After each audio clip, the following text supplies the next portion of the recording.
Question है स्वतंत्र भारत में राज्यसभा की जो पहली बैठक हुई थी वह किस वर्ष हुई थी। आपका ऑप्शन है 1950, 1952, 1953 या फिर 1954। जिनको भी पता है कमेंट करो, काफ़ी इंपॉर्टेंट क्वेश्चन है पॉलिटिकल साइंस से। ठीक है, तो देखो स्वतंत्र भारत का जो प्रथम राज्यसभा की बैठक हुई थी वो हुई थी 52 में। ठीक है, यानी कि 1947 में देश आज़ाद हुआ, उसके 5 साल बाद ये बैठक हुई पहली बार। ठीक है, राज्यसभा में। नेक्स्ट है निम्नलिखित में से किस संशोधन द्वारा 6 साल से लेकर 14 वर्ष की आयु तक के सभी बच्चों को निःशुल्क यानी कि फ्री अनिवार्य शिक्षा को मौलिक अधिकार बना दिया गया। यानी कि ऐसा कौन सा संशोधन किया गया था संविधान में जिसमें ये प्रावधान किया गया कि 6 साल से लेकर 14 वर्ष के भी जितने भी बच्चे हैं, ठीक है, वो सभी को फ्री शिक्षा, निःशुल्क शिक्षा मिलेगी, ये अनिवार्य कर दिया गया।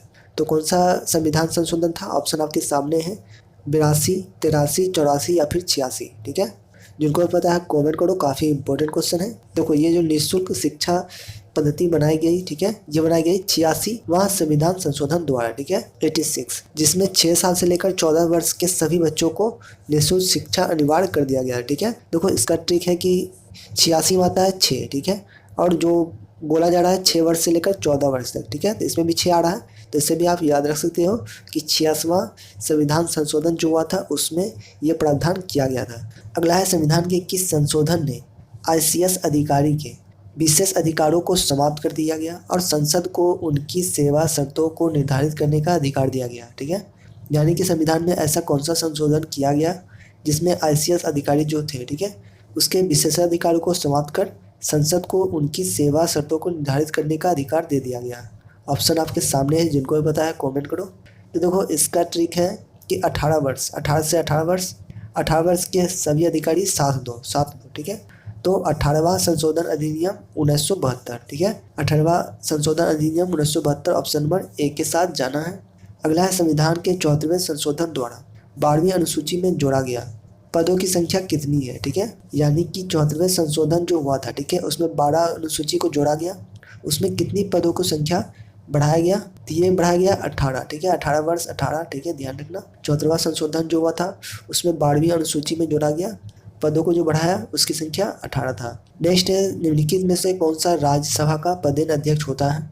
यानी कि जो राज्यसभा का पदेन अध्यक्ष होता है, ठीक है, वह इनमें से कौन होता है? ठीक है, उसे चुना नहीं जाता है, वो ऑटोमेटिक होता है। ठीक है, तो राज्यसभा का जो पदेन अध्यक्ष होता है ये हमेशा उपराष्ट्रपति को ही माना जाता है। ठीक है, उपराष्ट्रपति। तो ऑप्शन नंबर डी हो जाएगा।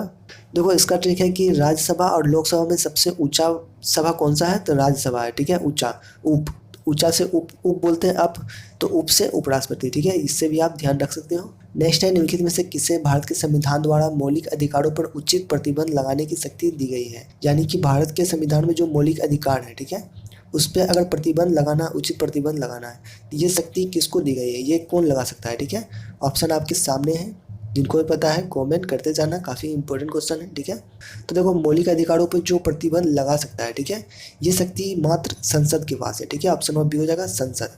तो ध्यान रखना, संसद के पास ये शक्ति दी गई है कि मौलिक अधिकारों पर जो उचित प्रतिबंध लगाना है, ठीक है, इसकी जो चर्चा होगा ये सभी संसद में होगा, इसके द्वारा ही की जाएगी। ठीक है, तो ऑप्शन नंबर बी के साथ जाना है। नेक्स्ट है अपने कार्यों की शक्तियों के प्रयोग के लिए राष्ट्रपति को डैश के प्रति जवाबदेही बनाया गया है।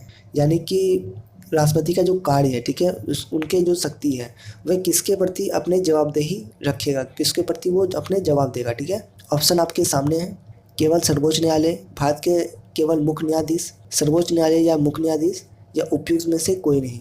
तो जिनको भी पता है कमेंट करो। तो राष्ट्रपति किसी के प्रति जवाबदेही नहीं बनती है। ठीक है, तो ऑप्शन नंबर डी के साथ जाएगा, कोई नहीं। ठीक है, राष्ट्रपति का जो शक्ति है, जो उसका प्रयोग है, वो राष्ट्रपति किसी के प्रति जवाबदेही नहीं बनता है। ठीक है, तो ऑप्शन नंबर डी के साथ जाना है। चलो नेक्स्ट है, अगला है भारत सरकार अधिनियम 1935 के तहत अवशिष्ट शक्तियाँ किसे दी गई है। ठीक है, यानी कि भारत सरकार अधिनियम 1935 जब देश आज़ाद नहीं हुआ था, ठीक है, उस समय जो अवशिष्ट शक्तियाँ थी, यानी कि एक्स्ट्रा शक्ति जो होता है, ठीक है, वो किसके पास थी? यानी कि जो कानून बना हुआ है वो तो है, ठीक है, कि ऐसा ऐसा करना है, पर जो एक्स्ट्रा है जिस पे कानून नहीं बनाया गया, तो वो शक्तियाँ किसके पास है, उसका निर्णय कौन करेगा? तो ऑप्शन आपके सामने है, कमेंट करते जाओ। तो देखो इसका आंसर हो जाएगा गवर्नर जनरल। ठीक है, वायसराय, यानी कि जो उस समय हेड थे गवर्नर जनरल, उसी को एक्स्ट्रा शक्ति मिली थी अवशिष्ट शक्तियाँ मिली थी, यानी कि जो भी एक्स्ट्रा कानून है जिस पे कानून नहीं बनाया गया उस पर निर्णय करने का जो हक है वो गवर्नर जनरल का है, वायसराय का है। ठीक है, ऑप्शन नंबर बी के साथ जाना है। नेक्स्ट है, निम्नलिखित में से कौन संविधान सभा की महिला सदस्य नहीं थी? ये नहीं थी निर्ली सेन गुप्ता। संविधान सभा की जो महिला सदस्य नहीं थी निर्ली सेन गुप्ता। नेक्स्ट है, किस मामले में सर्वोच्च न्यायालय ने कहा कि प्रस्तावना में संशोधन किया जा सकता है? यानी कि ऐसा कौन सा मामला है जिसमें सर्वोच्च न्यायालय ने ये कहा था कि प्रस्तावना में जो है वो संशोधन किया जा सकता है? ऑप्शन आपके सामने है। तो ये केस था केशवानंद भारतीय कांड। इसमें सर्वोच्च न्यायालय ने कहा था कि प्रस्तावना में जो है वो संशोधन किया जा सकता है। तो देखो इसका ट्रिक है कि प्रस्तावना पे केस हुआ था, केस सचमुच का केस हुआ था और नाम भी है केशवानंद। ठीक है, इससे आप याद रख सकते हो केशवानंद भारतीय केस हुआ था जिसमें प्रस्तावना में संशोधन किया जाना चाहिए, ऐसा सुप्रीम कोर्ट ने कहा था। नेक्स्ट है, स्वतंत्र भारत की पहली कैबिनेट में विदेश और राष्ट्रमंडल संबंधों का पोर्टफोलियो किसके पास था? यानी कि स्वतंत्र भारत की जो पहली कैबिनेट हुआ था उसमें विदेश हो या फिर राष्ट्रमंडल हो, इसके संबंध में जो पोर्टफोलियो होता है ये कहाँ कहाँ कौन है, ये जो खाता है ये किसके पास था? ऑप्शन आपके सामने है।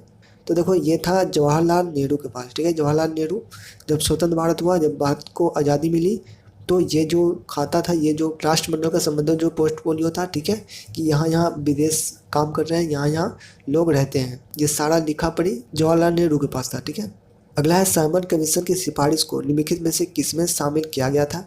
यानी कि साइमन कमीशन की सिफारिश जो हुआ था, ठीक है, वो किसमें शामिल किया गया था? तो ये किया गया था भारत सरकार अधिनियम 1935 में। ठीक है, साइमन कमीशन सिफारिश को भारत सरकार अधिनियम 1935 में शामिल किया गया। देखो इसका ट्रिक है कि साइमन कमीशन हो या फिर अधिनियम 1935 हो, ये सभी क्या है, आज़ादी से पहले का बात करता है। नेक्स्ट है, किस अधिनियम में लंदन में भारत के उच्चायुक्त का एक नया कार्यालय बनाया गया और उसे भारत के राज्य सचिव द्वारा किए गए कार्यों का स्थानांतरित कर दिया गया? यानी कि भारत में जो राज्य सचिव कार्य कर रहा है वो लंदन में अब कार्य करेगा। ठीक है, ऐसा स्थानांतरित कर दिया गया। ऐसा कौन सा अधिनियम था? ठीक है, ऑप्शन आपके सामने है। काफ़ी इंपॉर्टेंट क्वेश्चन है जो भी एग्ज़ाम देने वाला है। तो भारत में जो राज्य सचिव कार्य कर रहा है उसका कार्य को स्थानांतरित कर दिया गया लंदन में। ये किया गया 1919 भारत सरकार अधिनियम 1919 के तहत। तो देखो इसका ट्रिक है कि भारत राज्य का जो सचिव था जो कार्य कर रहा है वही कार्य लंदन में करेगा, सेम करेगा। ठीक है, तो सेम इसमें कौन सा आ रहा है, 1919 आ रहा है। ठीक है, 1919 क्या है, सेम है। तो इससे भी आप याद रख सकते हो। अगला है, नए राज्य का निर्माण या राज्य का नाम में परिवर्तन के लिए निम्नलिखित में से किस अनुसूची में संशोधन की आवश्यकता है? यानी कि नए राज्य को बनाना हो या फिर नए राज्य का नाम में परिवर्तन करना हो, ठीक है, नाम को चेंज करना हो, तो इनमें से कौन सा अनुसूची में संशोधन करना होगा? पहला, दूसरा, तीसरा या फिर चौथा? ठीक है, ऑप्शन आपके सामने है। तो नए राज्य को बनाना हो या फिर नए राज्यों के नामों को परिवर्तन करना हो, ये होगा अधिनियम पहला में। ठीक है, संशोधन करना होगा पहला में। तो ऑप्शन नंबर ए के साथ जाना है। देखो इसका ट्रिक है कि नए राज्यों का बात कर रहा है। ठीक है, नए राज्य या फिर नया नाम, तो नया जो भी स्टार्ट होता है एक से स्टार्ट होता है, पहला से स्टार्ट होता है। ठीक है, इससे भी आप ध्यान रख सकते हो। अगला है, मौलिक अधिकारों के संबंध में निम्नलिखित में से कौन सा कथन सत्य है? ठीक है, यानी कि मौलिक अधिकारों के संबंध में जो कथन सत्य है वह इनमें से कौन सा है? तो ये सत्य है, आपात के दौरान उन्हें निलंबित किया जा सकता है। यानी कि मौलिक अधिकारों को निलंबित किया जा सकता है जब आपातकाल लगता है। ठीक है, यानी कि जब भी आपातकाल अगर देश में लगाया जाएगा तो क्या होगा, मौलिक अधिकारों को निलंबित किया जा सकता है। नेक्स्ट है, राज्य के नीति निर्देशक सिद्धांतों को किस देश के संविधान से अपनाया गया है? तो देखो इसका मैं ट्रिक पहले ही बता चुका हूँ। राज्य के नीति निर्देशक सिद्धांतों पे आईआर चर्चा करते हैं, आईआर से आयरलैंड। ठीक है, ऑप्शन नंबर डी के साथ जाना है। निम्नलिखित में से कौन सा विश्व का पहला और सबसे पुराना संघ है? यानी कि विश्व का पहला और सबसे पुराना संघ कौन सा है? तो यूएसए। ठीक है, ऑप्शन नंबर सी हो जाएगा। अगला है, कौन तय करता है कि लाभ का पद क्या होगा? ठीक है, यानी कि ऐसा कौन तय करता है कि लाभ का जो पद होगा, ठीक है, ये क्या होगा, कितना होगा? ठीक है, राष्ट्रपति, संसद, सुप्रीम कोर्ट या फिर राज्यपाल? देखो ये तय करता है संसद। ठीक है, लाभ का पद कितना होगा तो ये तय करता है संसद के द्वारा। ठीक है।